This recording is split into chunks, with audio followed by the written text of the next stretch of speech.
जबरन होता मेरा जाजी शादी। ए जी पहले के प्यार हवा कैसे भुला दी।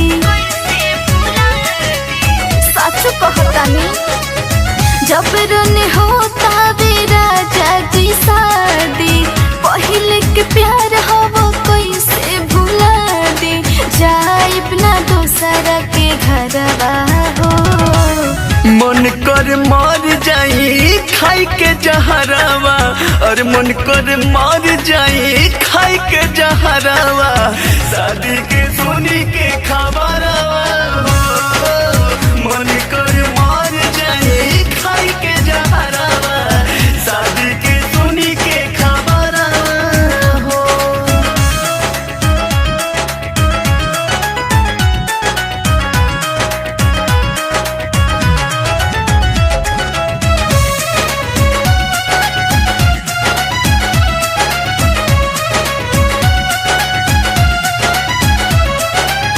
छोड़ अपना साथ तोहर जन्म जन्म हो। वादा करतानी हम खाई के कसम हो। ए जान छोड़ अपना साथ तोहर जन्म जन्म हो। वादा करतानी हम खाई के कसम हो। तोहरा बिना जीना पाइब साथ जहिया छूट जाई। तू ही बसल बड़ा दिल के भीतरवा भाग पड़ली मन कर मर जाई खाई के जहरावा। मन कर मर जाई खाई के जहरावा।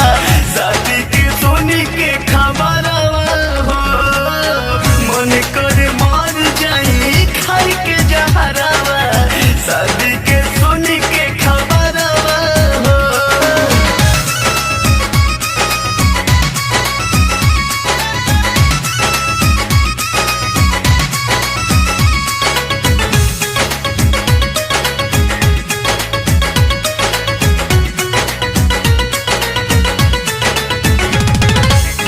नवजीत रंजन तुझसे शादी जल्दी करी है।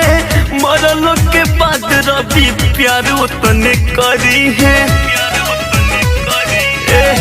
पगली नवजीत रंजन तुझसे शादी जल्दी करी है। मरल के बाद रवि प्यार उतने करी है। सासे बन के बसल बड़ा अखिया में धसल बड़ा। आवतानी भोले रूसी लाला मनवा हो। अरे मन कर मर जाई खाई के जहरावा। मन कर मर जाई खाई के जहरावा। शादी के सुनी के खबरवा हो।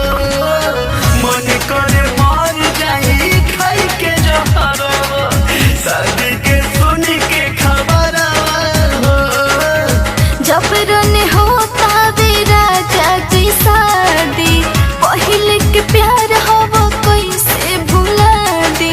जाइब ना दूसरा के घरवा हो। मन कर मर जाई खाई के जहरावा, और मन कर मर जाई खाई के जहरावा। शादी के